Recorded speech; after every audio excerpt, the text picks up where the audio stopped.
Hello, folks, and welcome back to another episode of Are You a Fan? If you like this episode, give us a like, share, follow. And this week, we are bringing back my guest host, Caitlin. Hello. So, this week, we're covering Space Ghost. What do you know? I know that there were so many nights in my childhood spent watching the Space Ghost Coast to Coast, like late night show, talk show that they turned it into. And that's kind of it.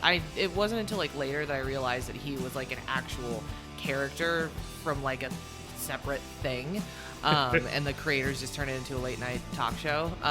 So not a whole lot, but definitely it's up there in my brain. I will say that the fact that Space Ghost Coast to Coast exists made this episode arguably one of the harder ones to research. Because they're like, yeah, no, he's a character, but here's Space Ghost Coast to Coast. I'm like, I don't need to know about that. But I will say I grew up with this character. He was one of the characters that my dad like watched with me growing up. So like I knew of him before Coast to Coast, and I loved Coast to Coast. Because it was just I love parodies of my favorite characters. Yes. So let's get into it. Space Ghost, real world. So Space Ghost, also known as Tad Ghostal, real on the nose, is a fictional superhero created by Hanna-Barbera Productions in the 1960s for a TV network, CBS. He was designed by Alex Toth. Let's go Toth. Right off the bat, it's rare that we get a character like this, especially in how many comic characters we do. But yeah, he started out as a literal TV character. Yeah, no comic books initially. Yep. And I do remember catching some of those old, like, seeing the actual show and being like, oh my god, he's not threatening to like zap Zorak or anything. This is weird. It's spooky. So in his original incarnation, he was a superhero who, with his teen sidekicks, Jan and Jace, and Blip the monkey, fought supervillains in outer space. So it was very much that like Hanna-Barbera era of like camp. Well, not maybe campy, but no, it's campy. Let's say it like it is. Let's keep it a buck, Clark. So yeah, it's very much that like your like quintessential 60s thing like setup where there's a superhero and he's got these little teen sidekicks and there's always a pet that follows him. It's kind of the same like formulation. Well, like I remember like even the Justice Friends at one point had like the teen superhero and then a pet monkey. The early days were big about monkeys not ripping your face off. Yeah. Before we knew better. So in the 1990s, Space Ghost was brought back as a host, here you go, Caitlin, for his own fictional late-night talk show, Space Ghost Coast to Coast, on Cartoon Network, Adult Swim, and Game Tap. And man, was that TV series fun. It was. It was really great. I just love the thing I think I remember the most is, like I said, him and like Zorak getting into arguments because Zorak was such a jerk. Yeah. Just so mean. And just Space Ghost standing up and like I just remember the animation of him like putting his like hand onto his little wrist thing and he's like, I will zap you, I swear to God. And he did. He often zapped Zorak. Yeah, he did. I also loved it because like before the days of Family Guy, this was one of the shows that really brought the concept of random humor. Yeah. In. To this day, there is a scene that will always play in my head is when Space Ghost is given information that shocks him and he turns to the camera, hasn't been drinking anything, and he spit takes at the camera. He's like, what? I'm like, okay, that was the most random. But I'm like, it was hilarious and just random humor. Yes, I loved it. But then in the 2000s, he was revamped as a serious superhero once again in a mini series by DC Comics, which I didn't know about. Yeah, I knew about it because I like Space Ghost to begin with. And one day I got curious. I'm like, does he have comics? And yeah, DC has some comics of him. Not that any of the research pages I went to had any information about it. Good luck. So Space Ghost first aired on CBS from September 10th, 1966 to September 16th, 1967, and continued reruns until September 1968. Yeah, the series wasn't very There wasn't much to it, you know? I feel like that was an era where there were very few series that had good runs. They were just kind of throwing anything they could out there. Hoping it sticks. Yeah, because this is kind of also the era of like Harvey Birdman. Yeah. And that, or like all Attorney at Law. Yeah. Another good one. Another good parody. The series was composed of 2 unrelated segments, Space Ghost and Dino Boy in the Lost Valley, which just sounds like another good, like, what are we doing here? It's like, I don't know, it's boy, Dino Boy. Also, remember how many shows back in the day, like, there were 2-parters. Like that, like they were. Yeah. That's what they were doing. They were designing characters that were like, okay, we don't have enough to give this character 30 minutes. Yeah. But we have enough to give him 15. So if we can come up with another character to give 15 minutes, we can make this show happen. Yes, absolutely. Seems like a lot of effort. So the series was created by Alex Toth and produced and directed by William Hanna and Joseph Barbera. Oh my God.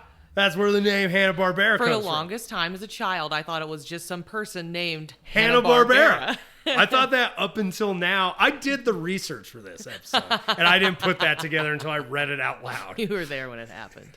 So it is okay. So the show is alternatively called Space Ghost and Dino Boy to acknowledge the presence of both shows. As one does, gotta share. Right. Gotta share that airtime. The Space Ghost segments were seen again in the 1976 series Space Ghost and Frankenstein Jr., which replaced the Dino Boy segment with the Frankenstein Jr. one from fellow Hanna-Barbera show Frankenstein Jr. and the Impossibles, which aired on NBC from November 27th, 1976 to September 4th, 1977, after NBC put The Kids from Caper on hiatus. So all just very, like, short-running kind of, what are we doing here? Just trying to get anything out there. So 22 new Space Ghost segments appeared on Space Stars. On NBC in 1981, Gary Owens reprised his role as Space Ghost, while Steve J. Spears voiced Jace, Alexandra Stoddart voiced Jane, and Frank Walker provided the vocal effects for Blip, the monkey, I'm assuming is Blip. Fun fact, real hard to get monkeys into a recording booth. They don't, it's, it's not their natural habitat, and they might rip your face off. And they might rip your face off. The episodes introduced a new assortment of villains, including the evil version of Space Ghost. I remember this. Named Space Spectre, voiced by John Stevenson, who came from an alternate universe. I definitely remember that. I remember him too. Yes. I love any show. Like, I don't know, it's just him with a different color palette. Like, which I love because every show and hero out there they have at least one villain who's just them with a different color palette. Yeah. Like, I don't know, maybe make his suit red and black, I guess. Like, I think Batman's nemesis like that is like Catman. He's just a brown color palette with claws. That's kind of a significant difference. I love it. So, as in the original series, Space Ghost often comes to the aid of the Herculoids and vice versa. The Phantom Cruiser was given a more modern redesign as well. They also frequently cross paths with Teen Force, and it appears that Jane and Teen Force members' kids, Kid Comet, were dating as well. Scandalous workplace romance. Right? I mean, for the time, that probably was considered like extreme. They literally, I remember in the Vision episode, we talked about how they had to have the characters marry so they could show them kissing on the comics, because the comics codes was just like, that's not very Christian of you. Yeah.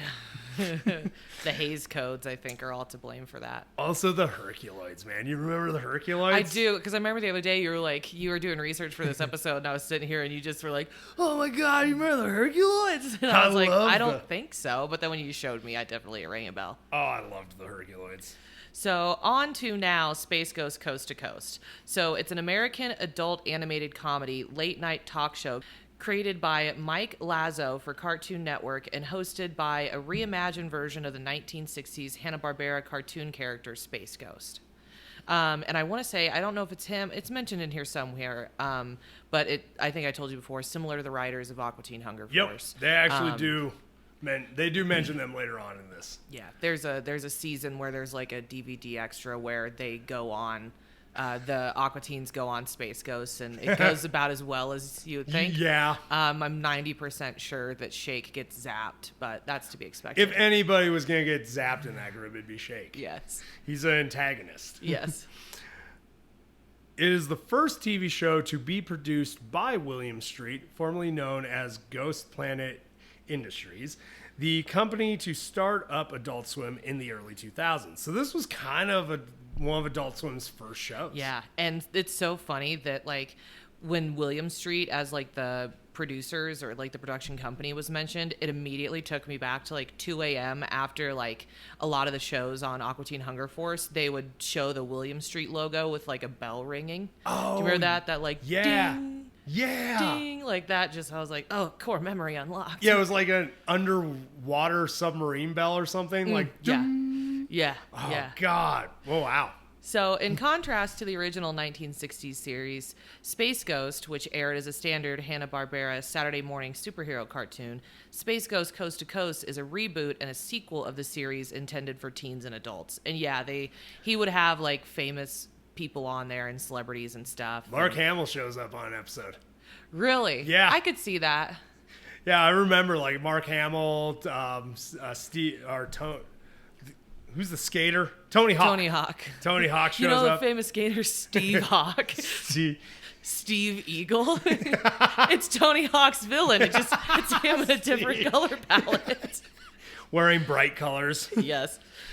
Okay, so early seasons are more of a parody of late night talk shows, while later seasons rely more on surrealism and non sequitur humor. Which is what you were bringing up. Like, Yep. just that weird... That weird, just like out of pocket, just like a spit take when he's been drinking nothing. Yes. So, yeah, for sure. Space Ghost Coast to Coast is the first original series fully produced by Cartoon Network. It premiered on April 15th, 1994, and originally ended on December 17th, 1999. So, like, primo, like, my childhood. Oh, years. yeah. Like, Same, like, you know, we would have been, I would have been like... Well, I was only 1 when it first aired. I would have been 3. Yeah. Probably shouldn't have been... Just so some of you know, we didn't exactly have the most attentive families. I was like, oh, this is probably all right. Right? Okay, so the series was revived on May 7th, 2001, and was moved to the then-now Adult Swim late-night programming block on September 2nd, where new episodes premiered until April 12th, 2004. 2 final seasons were released exclusively on GameTap from 2006 to 2008, over 11 seasons and 109 episodes aired, which, for it just being a spoof on a not that successful hero from the 60s, like, not bad run. Yeah, honestly, like that. And as far as it goes, like it really did, like at first kind of follow the late night talk show like framework. Yeah. So I feel like it followed it, but in this spoofy way, because I feel like I remember a lot of Space Ghost questions just being absolute. Oh, like, completely unhinged. just out of the blue. Like, I think he even asked, like, sometimes he would ask them, like, what would you do in this superhero scenario type things? Yeah. And that, yeah. or like, what are your powers? And then they're like, I'm just Mark Hamill, man. I don't have any powers. Like, why? What about He's that? like, no, I saw you. You had a lightsaber in the film. Like, Yeah. you can use the Force. Right. I was like, that's not. I'm like, oh, man. I kind of, dude, we should watch some episodes. Oh, yeah. We're 100%. definitely going to have to look up some episodes. Yes, here. we are. 5 spin-off series, Cartoon Planet, Toonami, The Brack Show, which I love, and Aqua Teen Hunger Force, which I love. Harvey Birdman, Attorney at Law, are based on Space Ghost Coast to Coast. The series also inspired or influenced other animated series for Adult Swim, including C-Lab 2021 and The Eric Andre Show, which, just like The Brack Show, another classic. Oh, 100%. Aqua Teen Hunger Force, I feel like that could be a episode of its own. Same thing with Harvey Birdman, Attorney at Law. Oh, yeah. A Freaking, lot you of remember classics. Toonami? Yeah. Like, I didn't know that, like, yeah, that was the inspiration for it. Like, Toonami brought anime to America. Yeah. Yeah. Like, so that's kind of cool. Which Man, then led to butterfly us effect. like staying up late and watching like Inuyasha on Adult Swim. Yep. You know, kind of deal. Heck yeah. No, that was, dang, butterfly effect. It all stemmed from Space Ghost. It did. You did it. You did us right, man. You did us right. You were the hero we needed. Okay, so let's get into comics. So the TV series was adapted into a comic strip by Dan Spiegel? Spiegel. Schmiegel. It was distributed by Gold Key Comics. He has also appeared in comics published by Marvel Comics, Comico, and Archie Comics. Archie has the weirdest people enter his comics. There's an episode where Predator shows up. Because, you know, why not? There's a comic, where like the Archie gang takes on Predator. We should do an Archie episode. I feel like that could then lead into a Sabrina episode. Oh, God, yeah, it could. Yay. I'm helping. In 2016, Space Ghost and his allies and Dino Boy played a major role in the DC Comics series Future Quest that also featured characters from various animated series produced by Hanna-Barbera. So, yeah, bit of a short comic run, but he does... Okay, so we're going to get into it. I had to do some major hunting to find this information. I had to basically go read the comic to get this information because no site decided that you needed to know his origin. So he does get a comic, which we talked about earlier in the episode, by DC Comics that gives us an origin story. And it's just as dark as you would want from DC Comics. Because who cares that he's a Hanna-Barbera campy character? They're like, we're going to ruin some people's childhoods. Fantastic. So in the original series, Space Ghost was an intergalactic crime fighter from Ghost Planet. And this is not yet, I believe, the DC origin. Yeah. Yeah. So not much is known of Space Ghost's youth, but the early adventures of Space Ghost involve him fighting crime and evil across space, along with his sidekicks Jace, Jan, and Blip, who we mentioned earlier, traveling between worlds in his ship, the Phantom Cruiser. In his adventures, he repeatedly fought with the villains Moltar, Zorak, Black Widow. She a whittler? Black Widow. In his adventures, he repeatedly fought with the villains Moltar, Zorak, Black Widow, Metalus, Brack, and the Creature King. So that's why him and like Zorak is like still a jerk, like in Coast to Coast. Straight up. But I remember Moltar and Brack the most. Wasn't Moltar the one who would like pull the lever to like bring in the guests or whatever? Yeah. So in the C-Run, we get a bit of an origin story. I wrote that bad. Okay, in the DC run, we get a bit of an origin story where he becomes a peacekeeper, where he moved up in the ranks and was recruited into a group called the Wraiths, an elite group of special force people. I wrote all this by hand, so I apologize in advance. My dyslexia really is about to come out and mess you up. I'm picking up on that. It's so good luck. Good luck. There's mines in that field. I seize them.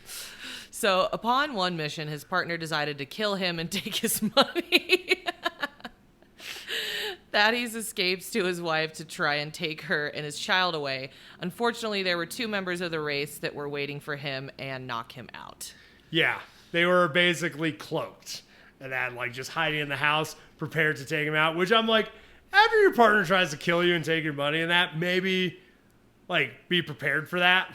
Yeah. I feel like you went after your wife and you were like, this is an elite group of killers. No way would they suspect I'd go after my pregnant wife. And it's just, there's something so funny about just Space Ghost getting jumped. Yeah. It seems like it would be a plot from like Coast to Coast. Like, they jumped me and took my money. Yeah. And then Zorak would just laugh. Just straight up steal his wallet. Yes. Oh my God. Gotta get an engraved money clip. So, upon waking up, he is restrained by his team and finds out they killed his family. This sends him into a violent rage, breaking free, but subdued and dumped on a planet known as Ghost Planet and reported dead. Which to this day, I never understood why you don't just straight up kill the guy. Like, I'm glad they didn't, because we wouldn't have gotten Space Ghost. But, like, these are bad villains. Yeah, they're not very good at They're this. not good at their job. And, like, also, isn't it a bit on the nose to, like, dump him on a planet named Ghost Planet and be like, he's probably dead. Right? Like, no one would look on Ghost Planet for this corpse. Right? Like, oh, that is, wow. So, Thaddeus was saved by an alien named Solomon. I love that he's named Solomon. Those of you who don't follow me on TikTok, you don't know, one of my characters in D&D is named Solomon Kane. There's a little bit about derail. Solomon was a weapons maker whose devices led to the killing of his people. So yeah, he's one of those guys. Oppenheimered it. Yeah, he Oppenheimered it 100%. Solomon eventually led Thaddeus to a special set of wristbands he made along with a ship. Upon seeing the ship, Thaddeus asked if it flew. Yeah, straight up, like, I love that line because it's just that, like, the hero coming back and it's like, sees the vessel and it's This like, baby fly. yeah. Like an eagle, Thaddeus. Just like a space eagle. Just like a ghost through walls. Oh no. Phantom ship.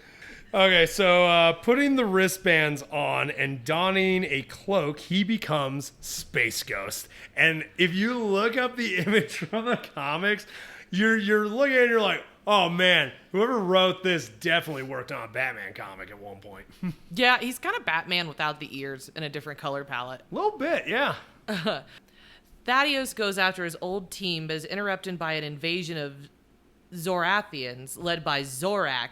Upon defeating Zorak, he would discover two orphans named Jane and Jason. Named Jane and Jason and adopt them. This is not my fault. I know. You know, I almost was like, I'll help out on the research, and now I'm just like, You should have helped out with all the research. or some editing or something. So, yeah, that's how he finds his two sidekicks, though, which is kind of adorable. Yeah. So his old team leader joins forces with Zorak, but is defeated by Space Ghost, and the government would weed out the corruption. So basically, Space Ghost beats them, and then instead of straight up murking them, he takes them to the government and is just like, hey, here's these guys. Here's what happened. I'm not dead on a ghost planet. And then they're like, oh, damn, we totally believed them when they told us that. What? But yeah, he basically he drops them off. The government weeds out all the corruption within their ranks, and kind of does the whole like, you want to come back to us? And Space Ghost just goes off on his own to raise his newly adopted children. Yeah, he kind of does Batman it a little bit, A little bit, yeah. Just picking up all these Robins everywhere. So now on to his powers and abilities. Some of these, when I was reading through them, I was like, oh, I forgot about that. So invisibility. One of Space Ghost's powers is to turn completely invisible, allowing him to stalk and maneuver around his enemies unseen. Which I feel like I remember him going ghost. Yeah. Turning invisible like a few times on Coast to Coast. Which, it's one of those, like, with the name Space Ghost. Going invisible, I feel like, would be implied. It'd be weird if you couldn't. Yeah. He also has flight. Space Ghost has the power of flight, though it is not clear if this is a power given to him by his gadgets or something he can do naturally. He can accelerate to speeds which appear to be close to light speed. So, I mean, at that point, like, I feel like he only has the ship for his kids. Yeah, and to have a cool ship. Yeah, just because otherwise I'm like, man, what's the point? Pick up space babes. Yeah, heck yeah. So, also his power bands. His power bands grant him a wide variety of beam-based attacks, such as 2x4. No, that's not one of them. Such as heat, cold, force, magnetism, and energy, among others. So that's what he's always zapping Zorak with when he's like, I swear to God, I will zap you. Shut your mouth. So imagine if 2x4. It is a type of beam. You're not wrong. just an I-beam comes out one time. Just like, that'd be an effective weapon, though. Just like manifest like a 2x4 or an I-beam just straight up decapitate your enemy. Just boom. That's not what I thought when you said beam attack. So let's get into other appearances. So some of Space Ghost's appearances include Robot Chicken, Aqua Team Hunger Force, the Powerpuff Girls, Johnny Bravo, Batman, The Brave and the Bold, Wacky Racers, and Space Jam: A New Legacy. I don't feel like I remember all of those for sure. I remember the Aqua Teen Hunger Force one because it was like one of the bonus things on one of the DVDs. I will say, I feel like I remember Powerpuff Girls and maybe Johnny Bravo. I only remember really Robot Chicken. Really? And that. Because, yeah, the rest of these, I'm like, I mean, maybe vaguely Wacky Racers. Yeah, that was that was a fun one. I don't think I ever saw that. It's basically all the Hanna-Barbera people race and just shenanigans. Oh, yeah. No. Shaggy yeah. and Scooby have a race in the van. I wrote, yep. It's coming back to me now. Just like Celine Dion. But Space Jam: A New Legacy, haven't even seen that one yet, so. No. Negative. So, yeah, that's what we got for Space Ghost. Definitely a classic. I guess I'll ask the question I always do. You a fan, Caitlin? Huge fan. Love some Space Ghost. Heck yeah. Honestly, Brack is probably my favorite out of like the group because he's just a jerk. No, Zorax. Zorax the jerk. Brack's just a lovable dummy. Yeah. So, but yes, definitely a fan of Space Ghost because without him, we wouldn't have our friends like Brack. We also wouldn't have your favorite one, Aqua Teen Hunger Force. Yeah, no, we would not. And if we didn't have Aqua Teen Hunger Force, we wouldn't have My Chemical Romance. We've talked about this. Yeah, true. Love to do an episode talking about that one of these days. But you know what? I was a fan before Space Ghost. My dad showed me episodes. So, I'm a fan. For anyone that's still listening, if you got something out of this, enjoyed the episode, or even liked the character before from a movie, comic, cartoon, hell, even that t-shirt that you saw one time, you're a fan too. If you want to jump on this train, why not subscribe and share with a friend? Dick Rail out. Y'all keep riding them rails.